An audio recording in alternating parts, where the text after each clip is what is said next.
Hello everyone, hello दोस्तों, welcome to our channel. मैं दीपक आप सभी का दीप लर्निंग पॉइंट पर तहे दिल से वेलकम करता हूं। पूरी उत्साह और उमंग के साथ आप सभी का स्वागत करता हूं और फिर से हाजिर हूं दोस्तों आपके साथ करंट अफेयर की इस महफिल में।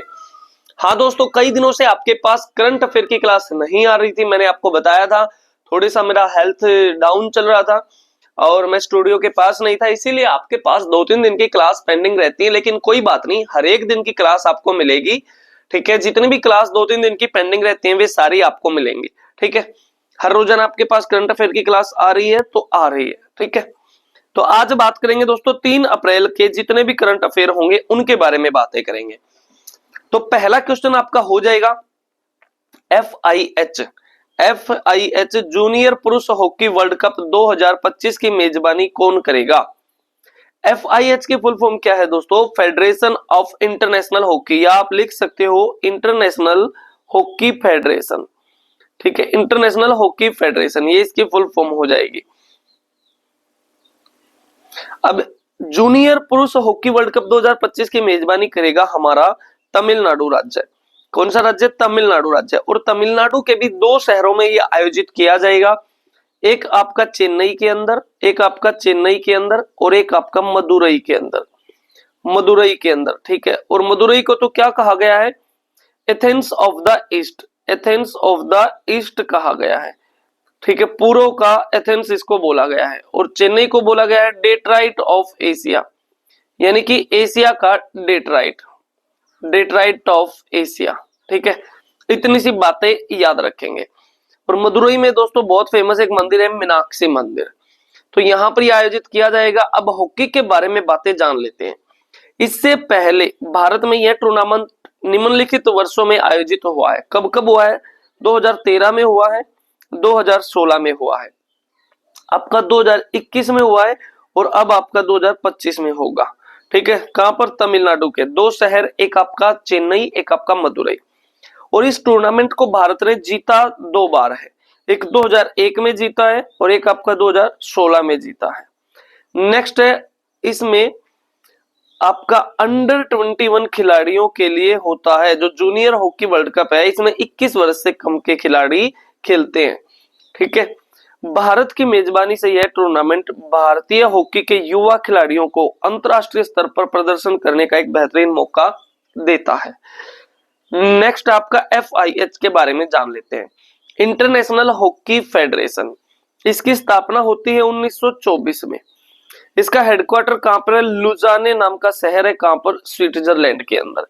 ठीक है, लुजाने में बहुत सारे स्पोर्ट्स फेडरेशन के मुख्यालय हैं, जैसे कि आपका हॉकी का हो गया, ये आपका गोल्फ का भी वही है, आपका चेस का भी वही है, आपका रेसलिंग का भी वही है। ठीक है, इन सभी के ऑर्गेनाइजेशन के हेडक्वार्टर वहीं पे है। ठीक है, साथ के साथ आपका इंटरनेशनल ओलंपिक कमेटी का भी वही है, आईओसी। ठीक है, आईओसी भी चर्चा में रही है। क्यों?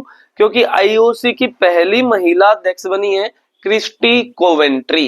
क्रिस्टी कोवेंट्री जिम्बाब्वे देश की हैं। और आईओसी की स्थापना कब की गई थी? 23 जून 1894 को की गई थी। ये बातें अभी चर्चा में चल रही हैं। वर्तमान में एफआईएच का अध्यक्ष कौन है? मोहम्मद तैयब इकराम है। और 1928 में एफआईएच का सदस्य बनने वाला पहला एशियाई देश बना था अपना प्यारा भारत। अब हॉकी इंडिया के बारे में भी जान लेते हैं। हॉकी इंडिया की स्थापना की गई वर्ष 2009 में, हेडक्वार्टर नई दिल्ली में है। वर्तमान अध्यक्ष इसका दिलीप तिर्की है। दिलीप तिर्की जी इसके अध्यक्ष है।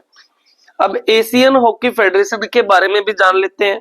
एशियन हॉकी फेडरेशन, इसका मुख्यालय है कुआलालंपुर, मलेशिया के अंदर। ठीक है, कुआलालंपुर मलेशिया के अंदर इसका क्या है? हेडक्वार्टर है। इतनी सी बातें याद रखेंगे। और एशियन हॉकी फेडरेशन की स्थापना हुई थी दोस्तों कब? 1958 में। ठीक है, तो याद रखेंगे।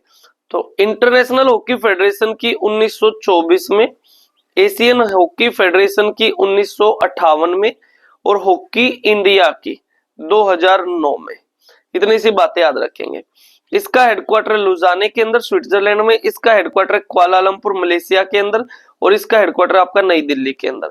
और कुआलालंपुर मलेशिया के अंदर दोस्तों इंटरनेशनल बैडमिंटन फेडरेशन का भी मुख्यालय है, इंटरनेशनल बैडमिंटन फेडरेशन का भी मुख्यालय है। इसकी स्थापना हुई थी दोस्तों कब?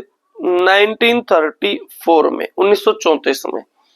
चलो आ जाओ, प्रसिद्ध हॉकी के कप और ट्रॉफी जो दिए जाते हैं उसके बारे में बात कर लेते हैं। अल्जानसा कप है, आगा खां कप, ये हॉकी में। ध्यानचंद कप तो बहुत इंपॉर्टेंट है हॉकी में, हॉकी के जादूगर कहे जाते हैं मेजर ध्यानचंद, तो ध्यानचंद ट्रॉफी, ध्यानचंद कप इसमें दिया जाता है। रंगा स्वामी कप, ऐसे याद रखेंगे, ध्यानचंद जी जब ओलंपिक जीत के आए थे तो उनका रंगों से स्वागत किया था, ठीक है। सिंधिया कप, ठीक है, सिंधिया कप।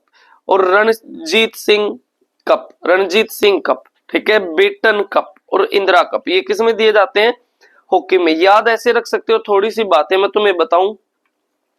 अल्जानसा कप आपका हॉकी में, अल्जान की जगह याद रख सकते हो जैसे कि सुल्तान कप, सुल्तान कप होता है एक, ठीक है।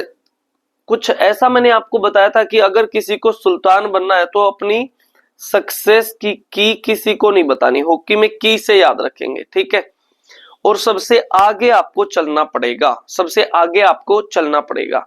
और ध्यानचंद हॉकी के जादूगर कहे जाते हैं, हॉकी के जादूगर कहे जाते हैं। और हॉकी के जादूगर कहो या हॉकी के बेटे कहो, बेटे से बेटन कप, ये भी हॉकी में दिया जाता है।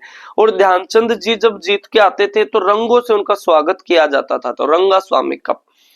और सीधे घर आते थे, सिंधिया कप, वो सीधे अपने देश आते थे, अपने घर आते थे। सिंधिया कप क्या जीत के? रण जीत के, रण जीत के घर आते थे। तो ये कुछ ऐसी ट्रिक से याद रख सकते हैं।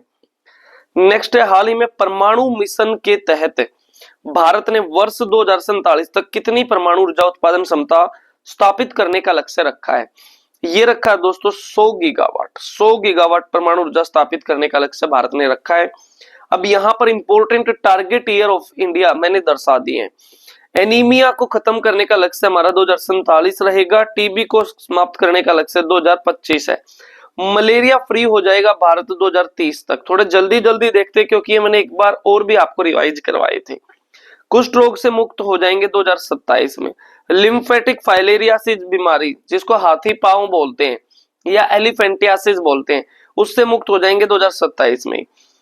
ऊर्जा स्वतंत्र भारत बनने का लक्ष्य 2047 में। नेट जीरो कार्बन उत्सर्जन का लक्ष्य 2070 में। चंद्रमा पर हम अंतरिक्ष यात्री भेज देंगे 2040 में। खुद का स्पेस स्टेशन बना देंगे, अपना अंतरिक्ष स्टेशन बनाने का लक्ष्य 35 में।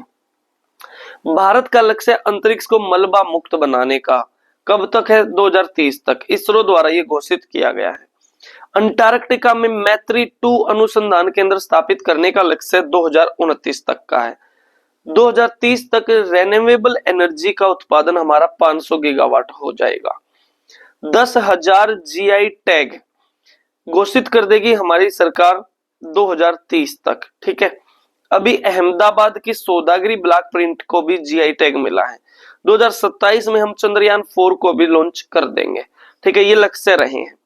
हाल ही में राष्ट्रमंडल खेलों की, राष्ट्रमंडल राष्ट्रों की महासचिव बनने वाली पहली अफ्रीकी महिला कौन बनी है? ये बनी है दोस्तों सरली बोचवे। सरली बोचवे कहाँ की है? घाना देश की हैं, घाना देश की। और इस पद को संभालने वाली पहली अफ्रीकी महिला बन गई है, याद रखेंगे। हाल ही में टाइगर ट्रैम्प 2025 नामक सैन्य अभ्यास का आयोजन भारत और किस देश के बीच किया गया? टाइगर ट्रम्प नाम का अभ्यास करते हैं हम अमेरिका के साथ, ठीक है। टाइगर ट्रम्प है, वज्र प्रहार है, वज्र प्रहार है, कोप इंडिया है, कोप इंडिया है, तर्कस है। ये युद्ध अभ्यास हम करते हैं यूएसए के साथ। हाल ही में घोषित 2025 के अंतरराष्ट्रीय योग दिवस की थीम क्या है? इसकी थीम है दोस्तों एक पृथ्वी एक स्वास्थ्य के लिए योग, यानी कि योगा फॉर वन अर्थ और वन हेल्थ। ये बहुत इंपॉर्टेंट क्वेश्चन हो जाएगा, एसएससी का आई लव यू क्वेश्चन हो जाएगा। आप पूछोगे सर अभी तो जून काफी दूर है, 21 जून को हम मनाते हैं, लेकिन अभी प्रधानमंत्री का मन की बात वाला जो कार्यक्रम था उसमें इसकी थीम घोषित की गई है कि उसकी थीम योगा डे की ये रहेगी। और साथ ही साथ ये योगा डे हमने पहली बार कब मनाया? 2015 में मनाया, पहली बार, फर्स्ट टाइम। और फिर इसको हमने यूनेस्को में शामिल कब किया? हमने तो मतलब क्या किया, यानी कि यूनेस्को की तरफ से इसको ये दर्जा मिला, ठीक है, इंटेंजिबल साइट में अगले ही वर्ष 2016 में। इतनी सी बातें याद रखेंगे। नेक्स्ट है आपका क्वेश्चन आपके लिए, क्वेश्चन फॉर यू। हाल ही में रिपल्स ऑफ चेंज पुस्तक किसने लॉन्च की है? ये क्वेश्चन आप बताएंगे, पिछली क्लास का क्वेश्चन है, ठीक है। अगर आप रेगुलर करंट अफेयर की क्लास ले रहे हैं तो इसका आंसर आप बताओगे, ठीक है।